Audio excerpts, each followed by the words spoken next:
And when they look back in the annals of history, they're going to be talking about three things: discovery of fire, invention of the submarine, and the Flint, Michigan Mega Bowl.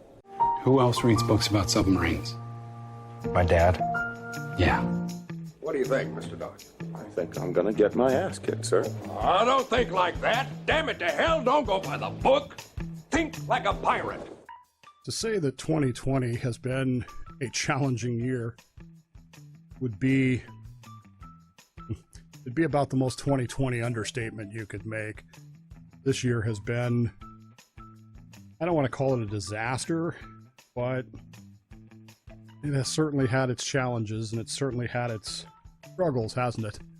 Spent most of yesterday doing schoolwork with Ben that he wanted to get done early. He got up at 6 o'clock in the morning, believe it or not, because he wanted to get his homework done early because they didn't have school today, teacher grading day. He wanted to get it all done so he would have a 3-day weekend, which is a great idea. Man, it turned into a long thing, really long thing. Even in that, and then we had a conversation about, you know, if they open the schools next year, what do you want to do? And he wants to stay with home learning, which in and of itself I'm okay with, but it kind of puts a crimp in my ability to go to work. So back to work. So here I am doing my thing, I guess. In January, I was installed as the base commander, the new base commander for Submarine Veterans, USS VI, United States Submarine Veterans Incorporated, for the Bremerton base. This was something that I had not planned on, I gotta be honest with you. In fact, some months before, the outgoing commander, Steve Berkran, had asked people to step up. Hey, that election's coming up, we need people to stand for offices and that sort of thing. So I had met with him at breakfast one time, thinking that I would become treasurer or secretary or something along those lines. I'm relatively new to the base, folks. I've only been here 3 years. And so we had this conversation, and then he looked at me across the table after all of this was said and done. He looked at me across the table and said, well, why not base commander? And I had a million reasons why I shouldn't be base commander. I'm too new. I don't know what I'm doing. It's all of this. It's all of that. And then I realized, why not? I mean, I'm a submariner. Do it. Won't be easy. I'll have to figure things out. And boy, oh, howdy did I. So I agreed to stand for base commander. I was unanimously elected in November. January, we had the installation, new officers, myself, Eileen Davis, who is vice commander. Eileen has the honor of being being the first female elected officer in USS VI history. And she served aboard USS Michigan. So we had the commanding officer of the USS Michigan there. Cool for me. I had some of my Michigan friends from my day. Eric showed up and made a big Michigan thing about it. At the same time, we had a bunch of guys from the USS Pittsburgh who were in town for the inactivation ceremony for the Pittsburgh, and they were there. And I was able to meet Bob McPherson, who is one of the leading submarine bloggers in the entire country. I gave a speech that day, a short speech, not long, short, but outlining my ideas and my lofty goals, I guess. And I made it clear that I wasn't putting everything on the table yet because we're just starting, but these are the ideas behind which we will move forward. Not having any idea at that point that was literally the last time we were going to meet for the year, and quite possibly longer. Who knows what these COVID restrictions are going to come out to? Who knows what we're going to see, where we're going to go? In fact, I think on Monday we're going to talk about Gavin Newsom's newest restrictions. It has been a major source of my frustration. I don't know if you've ever had the opportunity to do something that you thought is right up your alley. This is what I can do. This is what I bring to the table. And through circumstances beyond anybody's control, basically just go into an orbiting pattern like an airplane circling an airport a year. To say it's been frustrating, like I said, would be the most 2020 thing there is. We've had members die, all that going on eternal patrol. We haven't been able to go. I've been to 2 funerals this entire year. And both of those funerals were probably ill-advised in the face of the restrictions, but it was necessary. And sometimes there's a higher law, I guess. We haven't been able to meet. We like to get together on Fridays for lunches at various restaurants that have supported our organization. And so we go as a group and we have lunch there. And I tell you, some of those lunches have been fantastic, sitting around the table, sharing, listening, because I like to listen to people's sea stories, and just fascinating stuff about the jobs we all used to do. And I really miss meeting on Saturday, meeting once a month, one couple hours a month on a Saturday. We go and we have donuts. We buy our donuts from this little donut shop in Bremerton that's run by some folks who are just fantastic people. We love to sit and have donuts and drink good coffee. And some people have, we meet at the Fleet Reserve, so some people have their beers or their margaritas or whatever. And it's just fun. And we don't get to do that. And it's become very frustrating because if you know anything about human beings, and especially senior citizens, most of our membership is well over the age of 65. You know that socialization is important. Moreover, it's a critical part of who we are as sub-vets. It's our creed. We have to remind people of what was done, and they carry on these stories and this legacy, and it's hard to do that when you can't talk to people. It's hard to get to know them when you can't talk to them. And it surprises people because most folks only know me from radio and podcast. I'm not a very talkative person. I'm not someone, my wife will attest to this, I'm sure. You can ask her. I don't like to talk to people. I like to listen. I don't like to talk. My policy at responding to things on Facebook and emails is I've had my say. Now there's yours. Now we're even. In public, I like to watch. I like to listen. If people want to hear me talk, then they can tune into the podcast or the radio or whatever. It's just something that I like to do, and I miss it tremendously. It has been a very, very hard year. And that's just sub-vets. I mean, that's not jobs, that's not school, that's not family issues. It's none of that. That's just sub-vets. That's just one Saturday morning a month. Well, 2 because we have e-board and, there's 6 of us that go to that. And same kind of thing. But, in the age of COVID, hard to do.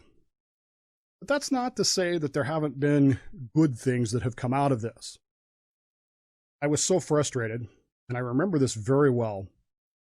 Went to the last, I guess it wasn't the last, but I went to the e-board meeting in March. I guess it was March. I was sicker than a dog. I'm 99% certain that I had COVID, but my doctor says I cannot have had COVID because it wasn't here yet. What the man said.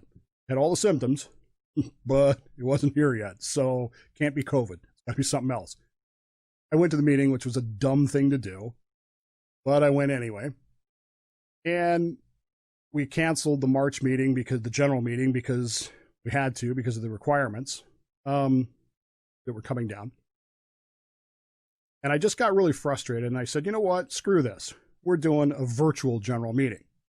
I have all the equipment that I need here, got all the stuff we need here, and so I produced a virtual general meeting. I had everybody else send in their videos and tagged them all together and tied them all together and presented this to the group, and it was well received. And it kind of took the place of not being able to meet. And we've done that each month, with the exception of July, because I was out of town. We've done that each month since then.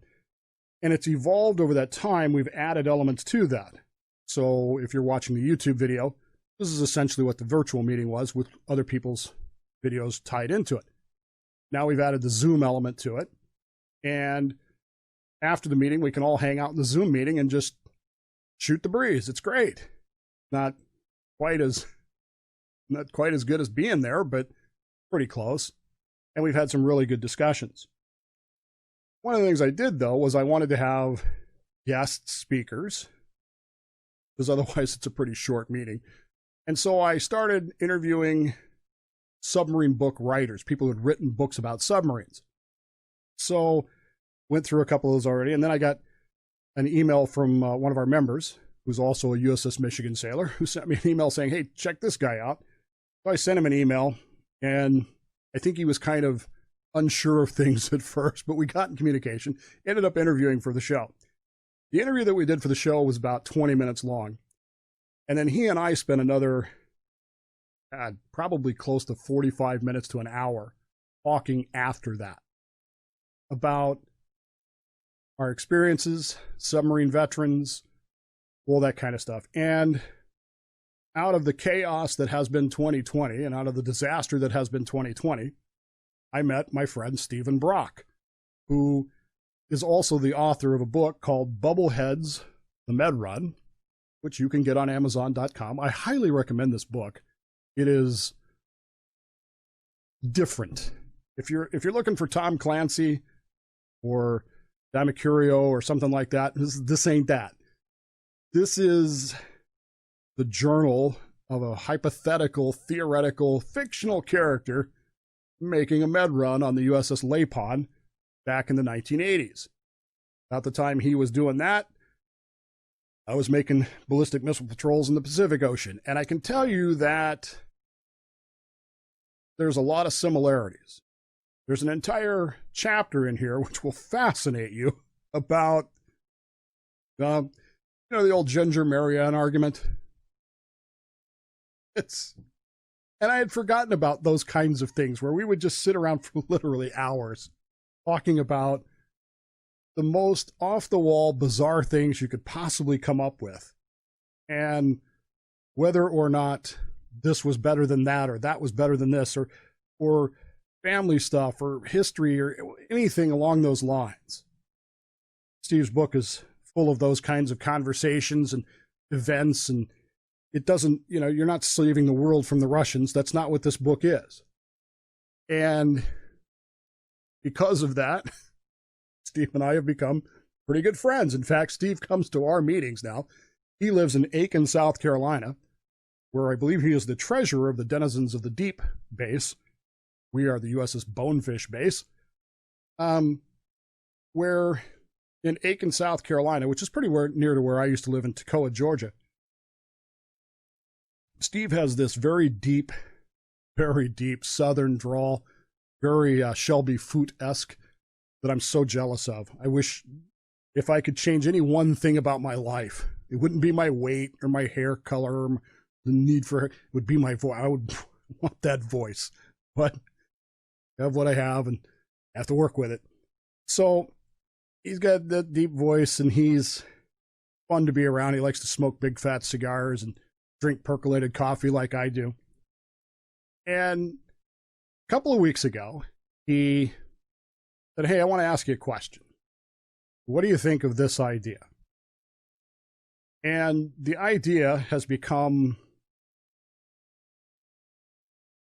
it's taken on a life of its own in many ways. It's become, I guess, what's going to be my focus for the next, at least for 2021, that's for sure.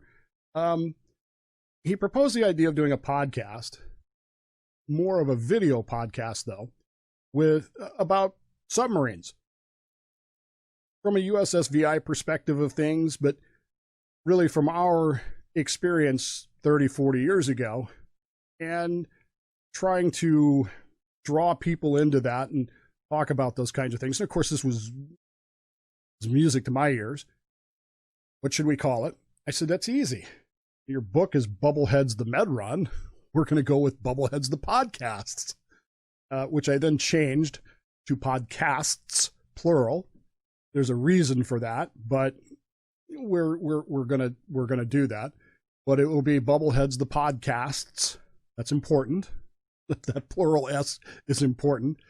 And of course, we already have a website up, bubbleheadsthepodcasts.org, which I'm embarrassed to say that's the reason why I changed it to plural, because when I was registering the web name, I accidentally misspelled it. So I thought I could come up with this really good reason why it's plural, because it gives me flexibility to add in stuff that isn't necessarily Steve and I, or maybe just Steve wants to do one, or maybe I, whatever.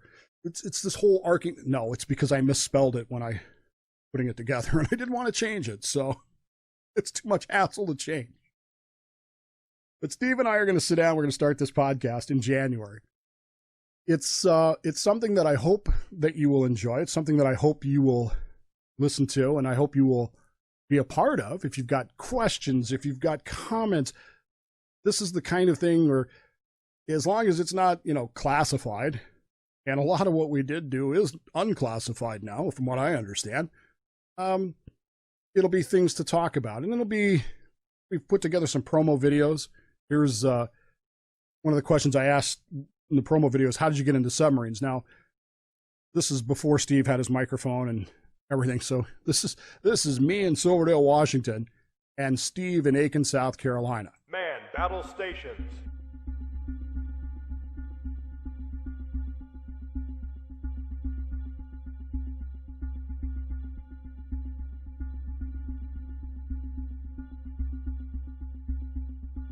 Rig for silent running. Well, originally, I thought I wanted to be an electrician on an aircraft carrier.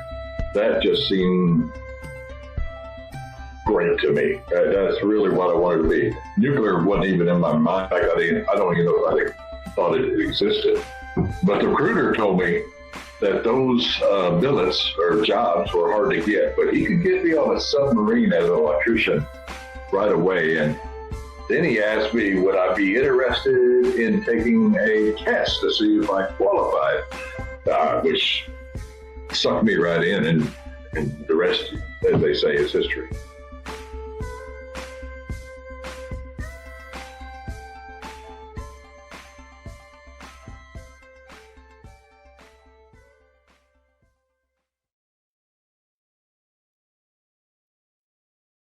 And what's funny about that is the whole time he's telling me that story, and of course it's much longer than that, but I know that recruiter. I mean, I know it wasn't the same guy recruiting me, but I know that recruiter. I know that spiel. I know that pitch, and I've heard that pitch about we want you in nuclear power, because that's back in the early 80s. That was the thing in the Navy. And for the record, I was not a nuke. I did not go into nuclear power. I'm not great at mathematics, but I know enough. I knew I didn't want to be in nuclear power. I wanted to be a sonar tech, which I didn't get either. But I knew enough how to screw up the nuke test so I wouldn't get stuck with that, and I didn't. And that was the beginning of my story along the way. Anyway, coming in 2021, Bubbleheads, the podcasts, which you can get on Facebook, MeWe, YouTube, all of those things. If you're friends with me, it's linked up. If you want on the show here, it's linked up. And all this things. I don't know what impact that's going to have on Plausibly Live in total. I know that this will cease being a daily show in January. We're not going to be, just not going to have time to do it every day. But it may have a bigger impact. It may have a lesser impact, because we're doing video. It's going to require a lot more editing,